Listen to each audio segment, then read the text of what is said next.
इंसान की ज़िंदगी में अच्छे वक्त के साथ कई बार बुरा वक्त भी आता है। अक्सर इस बुरे वक्त से इंसान को उभरने में बहुत तकलीफ़ होती है। इसका सबसे बड़ा रीज़न ये है कि हम अपने अंदर के दुख, परेशानी, गुस्सा, इन सब इमोशंस को अच्छे से चैनल नहीं कर पाते या सही दिशा नहीं दे पाते।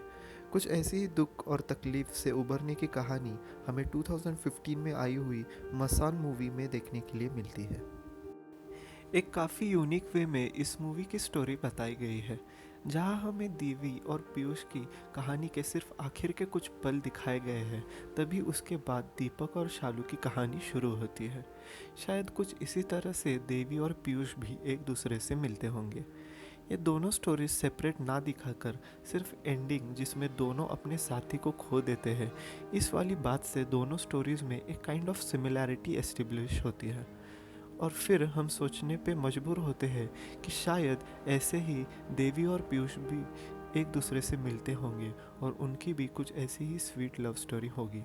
कहीं ना कहीं दीपक और देवी एक दूसरे का दुख समझ सकते हैं।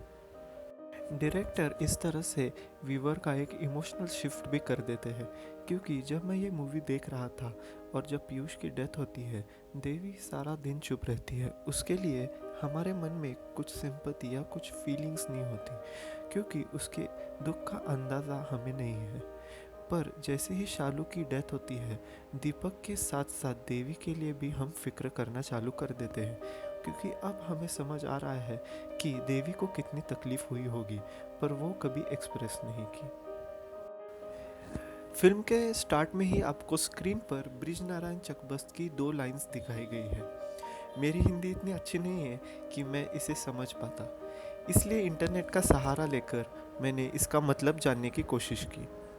इसको हम आसान शब्दों में कहें तो जिंदगी कुछ नहीं बल्कि तत्वों की प्रॉपर ऑर्डरिंग या सुव्यवस्था है, और मौत इन तत्वों का सुव्यवस्था में ना होना, यानी कि केओस ऑफ एलिमेंट्स है। मतलब जिंदगी और मौत ये दोनों अलग बातें ना होकर इन्हीं तत्वों के अलग अलग रूप है। इन दो लाइंस को अगर आप समझे तो काफ़ी हद तक इस मूवी के थीम्स के बारे में आपको पता चल जाएगा।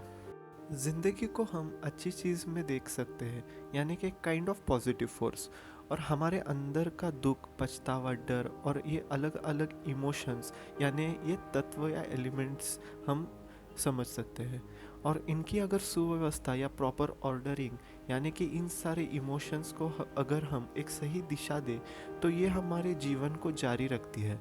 और इसके विपरीत अगर हम इन भावनाओं की अच्छे से चैनलिंग ना करें तो यही इमोशंस हमारी बर्बादी का कारण भी बन सकते हैं। ये दोनों साइड्स हमें दीपक की ज़िंदगी में देखने के लिए मिलती है। शालू की मौत के गम और दुख में वो पूरी तरीके से बर्बाद हो जाता है, क्योंकि वो सारे इमोशंस को वो अच्छे से कंट्रोल या चैनल नहीं कर पाता। और ये इतना आसान भी नहीं है, क्योंकि इतने सारे गम और इमोशंस होने के बाद उन्हें कंट्रोल करना हर इंसान के लिए उतना आसान नहीं होता। वो हर समय शराब पीता रहता है और रोता रहता है, पर इसके बाद वो अपने इन्हीं इमोशंस को एक प्रॉपर डायरेक्शन देता है, और वही उसका मोटिवेशन बनते हैं गवर्नमेंट जॉब क्रैक करने के लिए। आप देख सकते हैं कि उससे उसके बाद भी दुख होता है, पर वो उस दुख में डूबकर अपनी ज़िंदगी नहीं खराब करता। मसान शब्द का मतलब है स्मशान, यानी कि क्रिमेटोरियम, यानी कि मूवी में गंगा घाट, जहाँ डेड बॉडीज़ का अंतिम संस्कार किया जाता है, ताकि इस दुनिया से उनकी आत्मा को मुक्ति मिल सके और वो नया जन्म ले सके।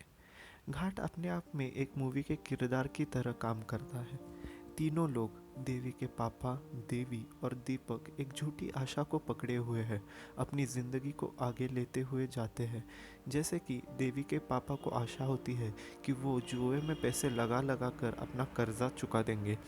देवी को लगता है पीयूष के पेरेंट्स से बातचीत करने पे उसे काइंड ऑफ क्लोजर या समापन मिल जाएगा, और उसे जो दर्द हो रहा है वो शायद ख़त्म हो जाए। और दीपक भी अभी भी शालू की याद में, उसके गम में, उसकी अंगूठी को लिए बैठा होता है। जब तीनों लोग अपनी इन झूठी आशाओं को छोड़ देते हैं, जैसे दीपक शालू की अंगूठी गंगा में फेंक देता है, देवी के पापा जुआ बंद करने का मन बना लेते हैं, और देवी को पता चलता है कि उसके अंदर का दुख पीयूष के माँ बाप से बात करके ख़त्म नहीं होगा। तभी घाट उन्हें आगे बढ़ने के लिए कुछ दे देता है, जैसे कि देवी के पापा को घाट से अंगूठी मिलती है और देवी और दीपक भी घाट पे ही मिलते हैं। घाट उन्हें एक तरह से नया जन्म देता है। क्लोजर या समापन को हम हर बार बाहर की चीज़ों में ढूंढने की कोशिश करते हैं, जबकि वो हमारे खुद के अंदर होता है। हम खुद अगर चीज़ों को एक्सेप्ट करें तो काफ़ी हद तक हम इस दुख और पछतावे से बाहर निकल सकते हैं।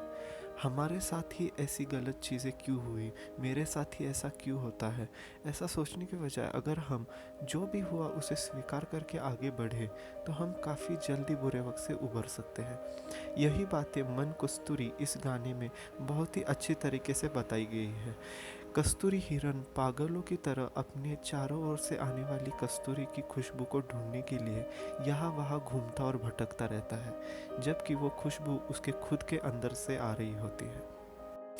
तीनों लोगों के ज़िंदगी में एक पॉइंट ऑफ रियलाइजेशन आता है जब वो अपनी झूठी आशाओं को छोड़ने के लिए अपना मन बना लेते हैं। दीपक का पॉइंट ऑफ रियलाइजेशन काफ़ी सुंदर तरीके से मूवी में दिखाया गया है। जब दीपक नदी में शालू की अंगूठी फेंक देता है, पर फिर उसे ढूंढने के लिए नदी में छलांग लगाता है, और तब उसे पता चलता है जैसे इतने अंधेरे और गहरे पानी में अंगूठी को ढूंढना नामुमकिन है, वैसे ही शालू का वापस आना भी उतना ही नामुमकिन है। IMDb रेटिंग 8.2 होने के बावजूद इस मूवी की इतनी ज़्यादा चर्चा नहीं होती, पर अगर मेरे इस वीडियो की वजह से एक इंसान भी जाकर वो मूवी देखता है तो मैं शायद समझूंगा कि ये वीडियो सफल हो गया। आपके पास भी अगर कोई अच्छी इंडियन मूवीज़ के सजेशंस है तो ज़रूर कमेंट बॉक्स में कमेंट करके मुझे सजेस्ट कीजिए। अगर कुछ कंटेंट बनता है तो मैं शायद बनाने की कोशिश भी करूँगा। Thank you guys for watching the video. So tell me